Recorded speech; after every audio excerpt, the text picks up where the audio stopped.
Hey guys, thanks for joining me for another Dissidia Final Fantasy Opera Omnia video. And today we are taking on Yuri's Intersecting Wells Lufenia Plus. And we are taking on this event with what I feel like is the best team in DFFOO. I've been running this for all the Lufenias lately. So we're going to see how it goes. This one is a little bit tricky just because the orb requires a bunch of holy damage, which we're not really carrying on this team. And the orb is non-lethal, but it is a pretty annoying orb. So, because what happens is he's going to put like a death debuff on us, which like will auto break us when it ticks. And then he's going to summon skeletons, which is also annoying. Because basically he'll take 0 damage while the skeletons exist. This is one of those bosses that I'm not sure if like doing a confused paralyze will work on them. I know some of those bosses that do like these really like weird auto mechanics. Sometimes you can cheese it with like paralyzed confused, which you maybe could do here. Basically, I'm just going to try to power through it with this team and see how it goes. So what I'm going to do here, yeah, I was gonna, so normally right here, I would put Stunning Slash on, but then what's going to happen is after I Stunning Slash and I do my BT attack, he's going to tick the orb. But Locke is going to, yeah, we'll just do it. We're going to play it normal. We're just going to take the orb attack. And then my plan is to take out the skeletons and then go into Machina Burst. I don't know. I might actually extend this fight out a little bit longer. Should I do that? Should I just play a little bit more normal at first and wait? Maybe I'll, I kind of want to take him down a little bit. What I'm going to do is I'm going to play normal for a while. This is going to be kind of interesting because normally I just auto go in the burst phase here. But I think what I'm going to do is we are going to not jump into Machina's burst yet. I think what I want to do, because he's going to summon skeletons here, I'm going to go until the first time, because basically his HP will dictate that he auto summons skeletons at a certain point. I want to kill the first round of skeletons and then go into the burst. And see if we can't just finish him off at the burst. All right, so now with Machina, I've already done Stunning Slash. I haven't done his burst attack yet, but I'm going to wait. I'm not going to pop that yet. So we'll just do another turn. So sure, let's do a Cyclone Drive. We're going to use some attacks that we don't get to see very often here. That's fine. Perfect. Okay. Now with Locke, I did give him Ceodor Call. So, okay, so he did his first auto summon skeleton. So let's get these guys kind of out of here. And we can play around and have some fun with Locke a little bit. Should I maybe... Let's do this Saint's Blast. Because I believe this Saint's Blast does put Holy Enchant on Locke. It should. That's what I read, at least. And then, hopefully... The thing is we can't take the orb with the skeletons up. That's the other bad part. Alright, so yeah, we do want to use Locke's burst attack right away, though. I know it's not going to hit the boss here. It's only going to hit the skeletons. That's fine. But Locke is nice because basically if our HP goes below 50, it's going to heal us back up to 50. And we got that defense ignore that we want on, right? And yeah, the skeletons are about halfway dead already.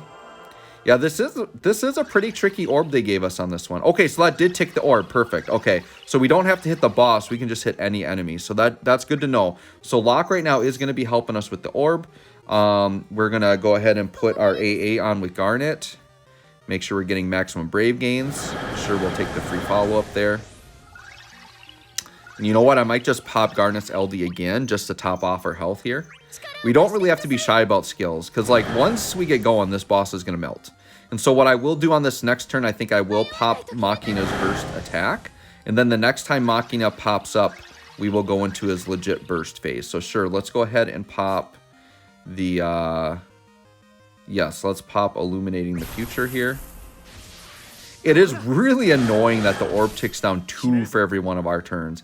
I feel like even if you're bringing holy damage, like this is a tough orb. I'm guessing, I haven't looked at Yuri's LD kit yet, but I'm guessing it's Party Enchant, and that's probably why. Because yeah, if it's Party Enchant, you literally need everybody attacking holy constantly on this guy, because he's going to tick like crazy. Okay, so now Locke here should be able to tick the orb nicely. So Locke's already got his burst effect up, so let's go ahead and Dagger Dance. That should do plenty of damage here to tick the orb. Okay, orb go up. Yep, up to 8. Perfect. Okay, nice. Perfect. Yeah, so it does a +10, but then it still does the -2, so it goes to 8. It's a pretty finicky orb.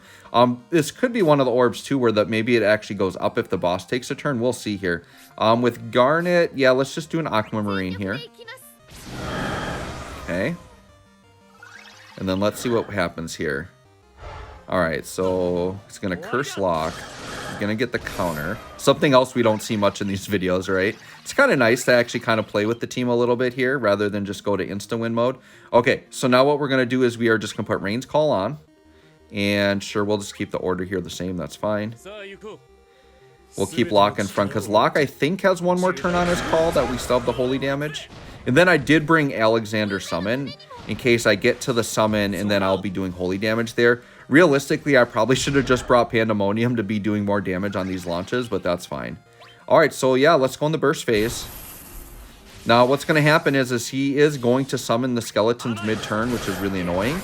Mid-burst here, so I think after this first hit, he's probably going to summon some skeletons out. So we just have to time this right so that hopefully when we come out of it, we don't just insta-die. Hopefully we can come out of it with like the skeletons completely gone. That's my thought here. Yep, so the skeletons are up. Good. I mean, Garnet's follow-ups are going to be really good here to help just get those skeletons down to 0. And then, yeah, we're going to have to target the skeletons. I'm hoping it'll just be 1 attack apiece here with the HP pluses. Considering we got the launches with it, I think 1 attack each should be sufficient. That is my hope. Oh, yeah, he's gone. Okay, so then Garnet will just Brave Attack here. We don't need to HP on that one. Okay, perfect. And then we'll get the other one out of here. The problem is like, I think when the boss goes below 30%, he's going to do it again. So this is going to be kind of annoying, but we got to get rid of these darn skeletons. Once again, I haven't like studied this guy a ton, but he might be able to be cheesed with Confuse or Paralyze. If he is, you can let me know in the comments. For people doing more traditional runs, I know something like Agrius could work for that. If you just, I know Agrius cheese, I used a bunch on some really hard fights just to confuse bosses so they couldn't do their mechanics, right? But we're gonna still try to power through here. It's not as like clean of a run as the previous ones because this boss does have some tougher mechanics, which is good. Like, it's good not to make everything like super easy and brain dead, right? So I have to think a little bit on this run, so that's good. All right, so the key is I got to get these 2 skeletons out of here before we jump back to the fight. So let's do this. So ideally, we kill one of these with each hit. And then I can get the finisher off on the boss.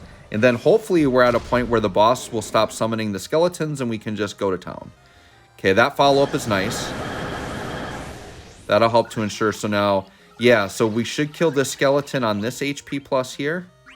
And then the boss, we should be able to do the burst finisher. I mean, he better not auto-summon again. I'm pretty sure he's done at this point. Sure, we'll Brave. Actually, I'm going to HP attack one of these just to make sure.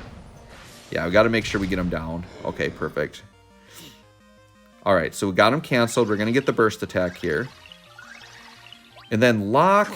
Yeah, Locke still has the call up. So Locke should be able to take the orb, which is good. And then we're getting close to having the Alexander summon. So I think as long as I can get to the summon without dying here, we should be good. And the boss is down to 14%, so we're pretty low. Yep. And then perfect timing that we got Locke here to take the orb. So Locke, do we have a Genji Master Scroll? Perfect. This, I mean, this could just flat out take them all. We'll see. Okay, so yeah, 1.7. That was a nice hit. Yep, we did take the orb with that. Good. And then Garnet... we're going to do this and hope this just finishes him off. So then he doesn't even get a turn here. Let's see. Do we got it? I think this is going to finish it off. I wasn't looking at Garnet's turn count. This might... Yeah, okay. We got it. We're good. We're good. We got it. So there you go, guys. Basically ignoring the orb there. Once again, we just brought a call on Locke. But we let the orb go off, what, once at the beginning? Because it is pretty aggressive. So let's just make sure we got all the score here. 11 turns. Still not bad. Yep. We got it. So we'll just, yeah. So there you go, guys. Best team in DFFOO does it again. Let me know how your run's going. Thanks for watching. We'll catch you on the next one.